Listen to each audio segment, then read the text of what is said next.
Now, a few years later, along comes this guy, and I love his name, Lancelot Capability Brown.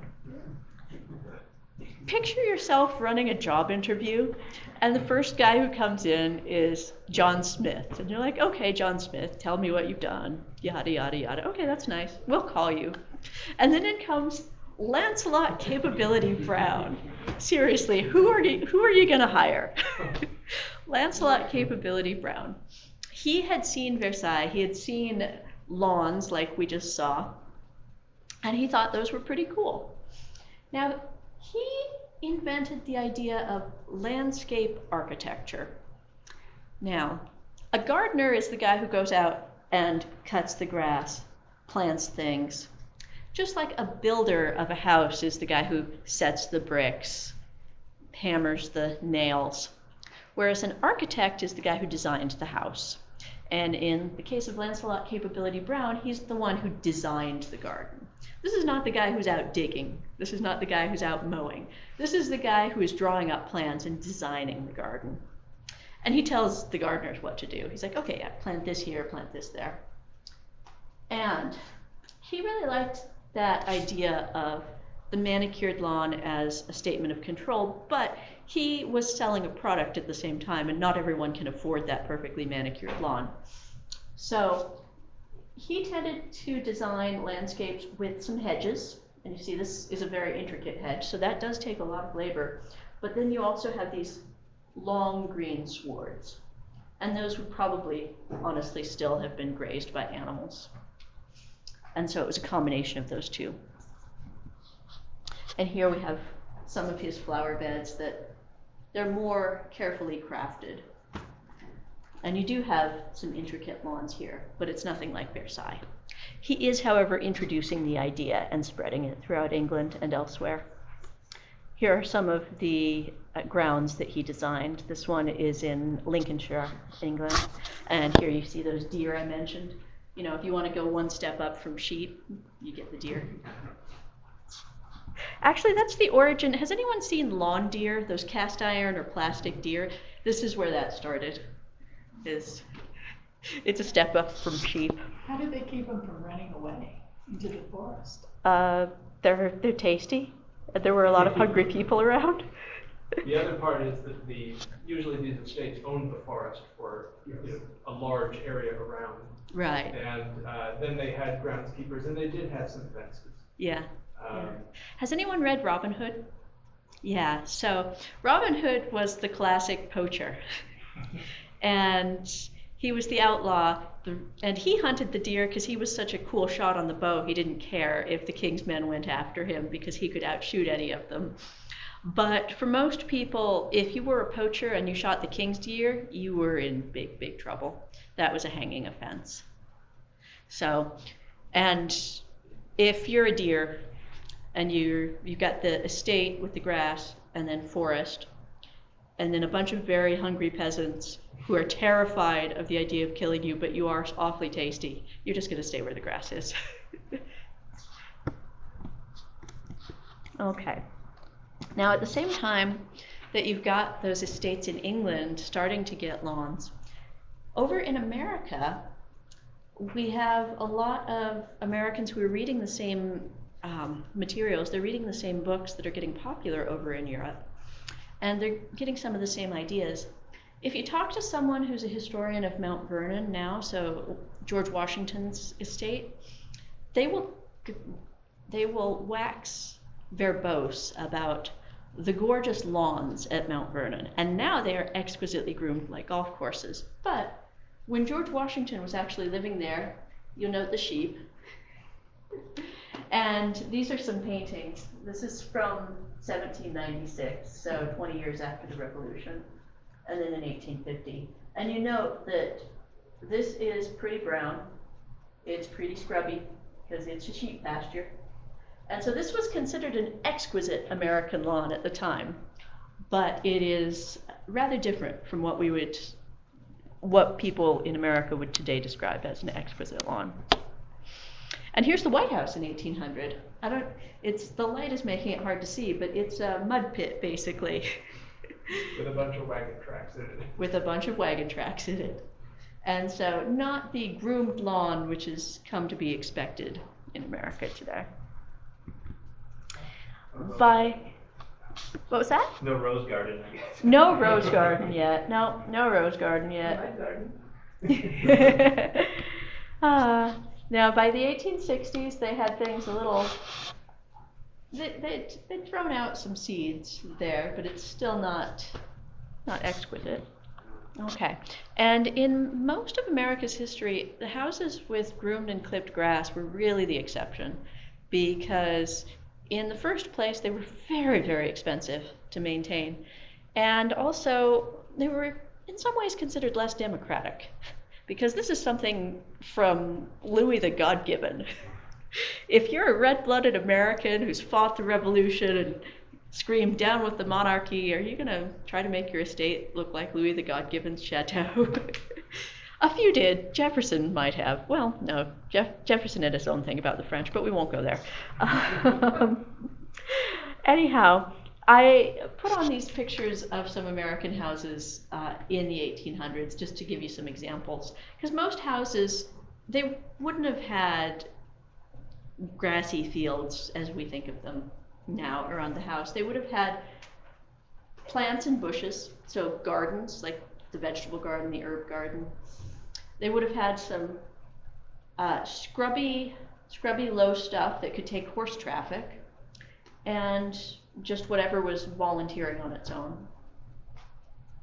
So these pictures are of very typical American dwellings in the 1800s, but they look very different from the typical, what most people consider the ideal American house now.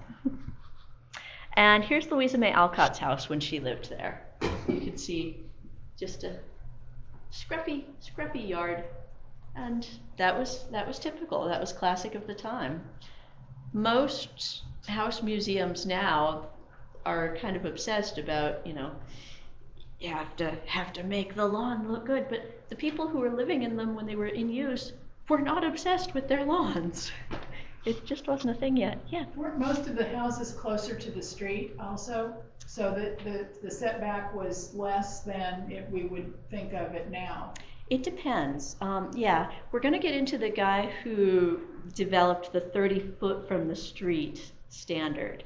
He's coming up. Okay, I'll wait. But yeah, it depended on the house. So some would have been, especially in town, they definitely would have been closer to the street. And that's the European model, is having the house right by the street.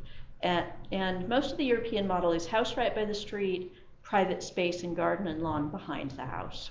So in the towns, a lot of them were that way. A farmhouse would often be a little bit, it depended on the farmhouse, yeah. And what animals they were using and how they were using them. But yeah, we're getting into the 30-foot from the street guy. And here's a mower as of 1863, still the scythe. And then 5 years later, in 1868, we get the first real lawnmower. So this is what my husband calls Mr. Choppy. And this is the lawnmower that most people now think of as an old-fashioned lawnmower, but it was brand new in 1868. Now, a number of years later, by 1880, still less than 1/2% of Americans owned a lawnmower, which is a tiny, tiny percentage. So that tells you a lot about how many Americans had a lawn at that point. Less than 1/2% of U.S. households had a lawnmower. Here's the guy responsible for the 30-foot back from the street. Frederick Law Olmsted, and yeah, that was his dictate, that a house should be 30 feet back from the street. And he didn't really have any scientific reason for saying that. That was just what he thought looked good, and because he said it, everyone did it. And that's become the standard. So why was this guy so important? Really, he's a weird guy. Why was he so important? He hated flowers. He was another landscape architect, but he hated flowers. He just thought that they were blobs of color. He also was known for his tendency to throw hissy fits.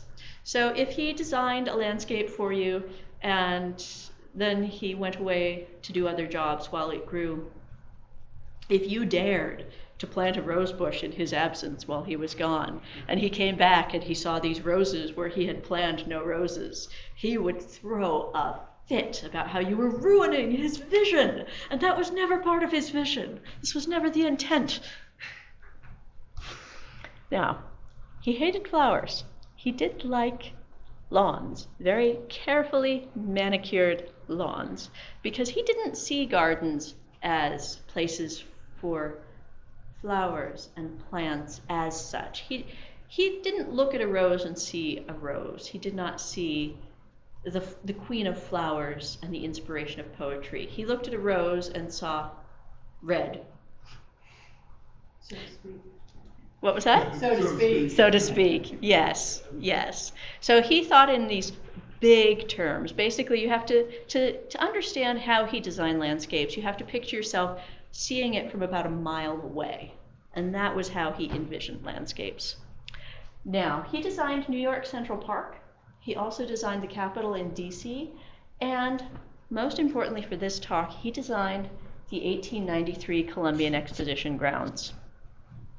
Now, I talk about this a lot because it's just a point of interest for me, and it's also an important point in American history because a lot of things we do now have their origins in the 1893 Columbian Exposition. And this was the World's Fair in Chicago. It changed a lot of things. Shredded wheat was seen for the first time at the Columbian Exposition, and they had a big display of real lawnmowers. Here, I don't know how well you can see that, but there is a sort of parade of real lawnmowers mowing the lawns at the Columbian Exposition. Incidentally, the Columbian Exposition was also responsible for the real surge in popularity of all this neoclassical architecture. So these Greco-Roman style buildings that we now have a lot of throughout America were popularized by this exposition. And a lot of people came to this exposition and they saw these lawnmowers in use. And they were kind of amazed by them because this is something no one had ever seen before. The lawnmower industry benefited from this a lot. People started buying a lot more of them. And also at the same time, there was a lot of advertising going on for these lawnmowers. And incidentally, here we have the first riding lawnmower. And, you know, in the pictures, it's a lot of kids pushing these real lawnmowers just to show how easy it was compared to the old scythe. And here's a 1 horsepower lawnmower.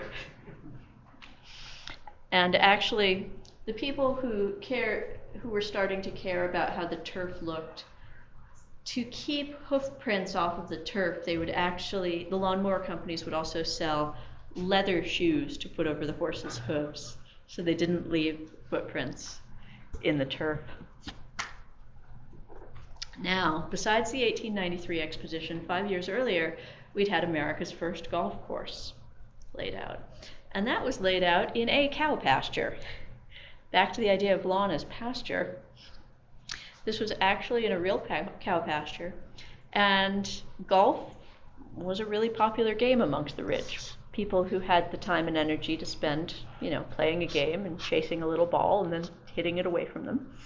And these people, you know, it's kind of hard to find a ball if you're playing in a cow pasture.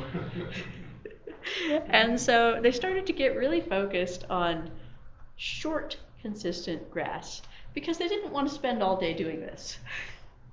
Well, maybe she did. But by 1902, more than 1,000 golf clubs had been organized in the US. And like I said, they were kind of obsessed with the idea of perfect turf because it helped their game. Now, but for most Americans, they were still not overly concerned with turf, unless you were a golfer or were a real eccentric. You mostly were not obsessed with your turf in front of your house. You were mostly still focused on food production. And that was especially true during World War I.